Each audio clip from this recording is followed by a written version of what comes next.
Assalamualaikum warahmatullahi wabarakatuh. Assalamualaikum warahmatullahi wabarakatuh. Buya, saya ingin bertanya.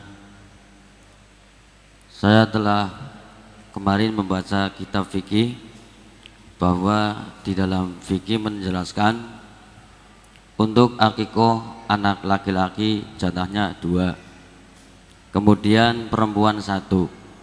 Yang saya ingin tanyakan, untuk laki-laki jatahnya 2, apakah dengan 2 itu kita bisa dicicil? Artinya misalnya ini tahun ini 1, tahun depannya 1 lagi. Kemudian untuk akikoh, di desa saya kadang-kadang orang mengatakan bahwa orang yang berkorban tidak akan diterima atau tidak boleh kecuali dengan melakukan akikoh dulu. Soalnya di desa saya Cipelem, Bulakamba, Brebes, rombongan dari Ibu Hajah Miftahul Janah itu mengatakan bahwa orang yang belum akikoh itu tidak boleh korban. Terima kasih. Wassalamualaikum warahmatullahi wabarakatuh. Waalaikumsalam warahmatullahi wabarakatuh. Bismillahirrahmanirrahim. Yang pertama, memang biasanya pertanyaan masalah akikah ini akan mulai ramai di saat masuk hari korban.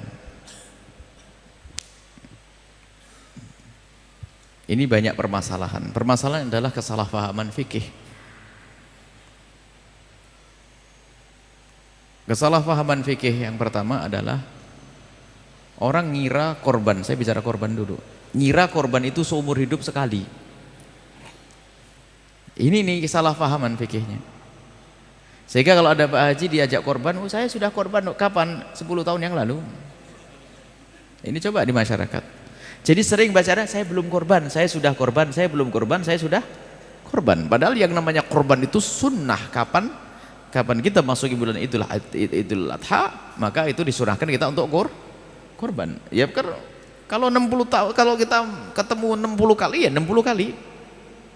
Sunnah, tetap sunnah, tetap sunnah, tetap sunnah. Baik. Nah kalau akikah seumur hidup sekali. Haji sekali. Ini makanya korban itu dianggap kayak haji. Makanya sekarang itu kampung di Indonesia itu sedikit penduduknya. Sebab satu dosa itu penduduknya cuman, kalau bisa ketahuan di hari raya penduduknya cuma 46. Dari mana tahunya? Kambingnya cuma 46. Berarti kan kambingnya 46, penduduknya cuma 46.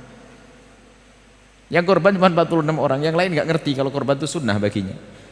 Dan kalau orang sadar korban ini akan menabung, tidak membeli di waktu mahal, bisa jauh-jauh. Setelah bulan haji buar, beli untuk disembelih tahun depan. Sunnah setiap orang, sunnah ini ya. Setiap tahun. Baik, adapun masalah akikah itu disunnahkan. Kapan akikah itu disunnahkan? Dan siapa yang sunnah? Akikah disunnahkan atas orang tua. Jadi orang tua yang punya anak sunnah dia mengakikai anaknya. Bukan saya ngakikai abah ayah saya, bukan saya ngakikai. Jadi hakikah itu pada dasarnya adalah jika seorang bapak dikarunia oleh Allah putra seorang anak, maka sunnah bagi bapak, bukan bagi anak. Sunnah bagi bapak untuk mengakikai. Madhab kita, jumhur ulama mengatakan sunnah, ada sebagian mengatakan wajib. Nah kapan? Ya kapan anak itu lahir, sunnah untuk diakikai umumnya adalah di hari ke-7 sambil diberi nama. Dan tujuan akikah adalah juga untuk memberitahu orang-orang dan juga sedekah agar anaknya dijaga oleh Allah. Kemudian memberitahu, jangan sampai kaget, loh anak siapa begini kan gitu. Kalau hari ke-7 gak punya duit ya ditunggu hari ke-21. Ya gak punya ya kapan saja, tahun depan deh. Sampai kapan? Sampai anak itu baligh, sudah haid bagi wanitanya, atau keluar mani di usia 9 tahun ke atas, atau seorang laki-laki sudah baligh, sudah keluar mani, maka saat itu orang tua lepas, tidak dituntut dengan yang namanya korban akikah. Sudah berarti sudah kedaluarsa. Seperti sholat duha sunnah bagi ibu. Kapan? Mulai dari terbit matahari sudah meninggi sampai matahari kencang di atas, sebelum itu. Setelah kelewat ya sudah kelewat. Berarti kesunahannya kelewat sudah. Kesunahannya kelewat. Karena apa? Anakku sudah balik, aku belum sempat ngakikahi dia. Sampai di situ batasnya. Selagi dia belum balik, maka orang tua sunnah untuk mengakikahi. Kemudian pertanyaannya tadi, laki-laki 2 dicicil, ya boleh sajalah. Dicicil boleh. Sekarang aduh punyanya kambing 1 sembelih 1, nanti ada lagi sembelih lagi yang kedua, boleh, nggak ada masalah. Kemudian ada masalah hakikah lagi. Jika seandainya anak kita sudah terlanjur balik, belum sempat kita akikahi, apakah boleh dia mengakikahi untuk dirinya sendiri? Ya boleh. Paling tidak itu jatuh sedekah, akikahi. Misalnya apa? Saya belum, mungkin orang tuanya ngomong, nak, aku dulu malam larat fakir nak ya, jadi aku belum sempat ngakikahi kamu nak. Ya sudahlah. Kalau begitu ya, seorang bapak boleh memberikan kambing kepada anaknya, nak ini kambing, akikahlah untuk dirimu sendiri. Baik, ini boleh.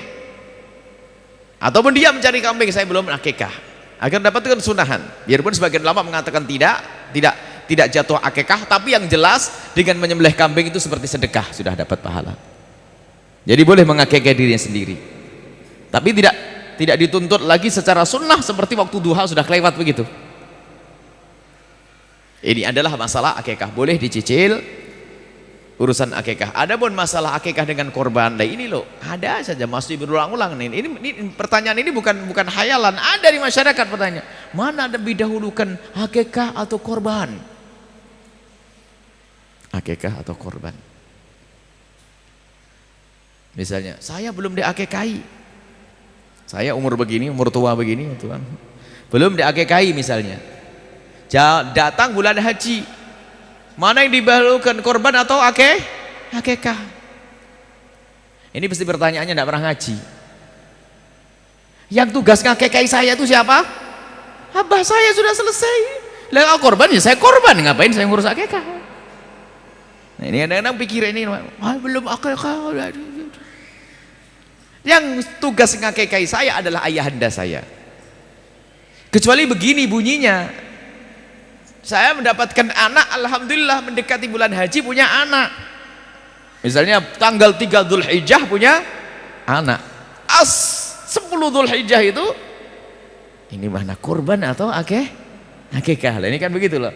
Akikah tugas siapa?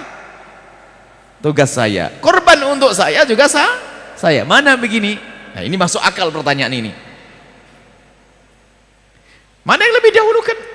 Ditanya dulu, ente bakal punya duit lagi enggak nanti kalau akikahnya diundur sedikit? Oh punya, ya sudah korban aja sekarang, nanti akikah biar banyak yang disembelih nanti.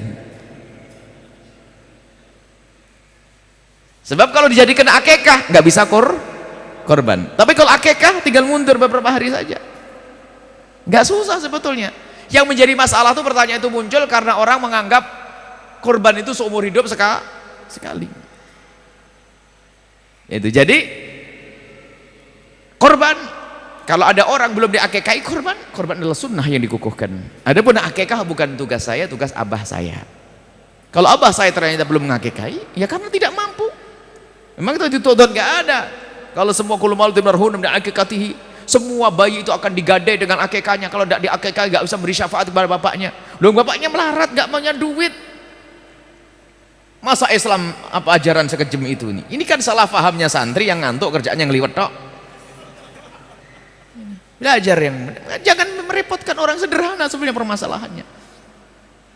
Tapi ini pertanyaan saya sering setiap masuk kalau begini pasti setelah hari Idul Adha itu coba ini tahun depan itu ada lagi pertanyaan karena beliau pasti ditanya lagi kalau ustadz di kampung itu banyak ini terulang-ulang. Saya jadi akikah adalah sunnah yang dibebankan oleh Allah kepada orang tua untuk mensyukuri anaknya. Adapun korban atau sendiri. Kalau saya punya anak, maka saya dan anak dan istri korban. Kalau 10, 12 Kalau ternyata punya satu, kalau punya satu saja, aduh nih satu keluarga cuma punya satu nih, lumayan satu. Seperti Nabi pernah dalam riwayat, Nabi menyembelih satu korban untuk keluarga, hadhi udhiyati wa ahli baiti. Ini adalah korban untukku dan keluargaku. Istilahnya sunnah kifayah. Jadi kalau kita punya keluarga 10, hendaknya nyembelih 10. Kalau nggak bisa 10 ya 9, nggak bisa 9 8, nggak bisa 8 nggak bisa 1. mewakili keluarga semuanya.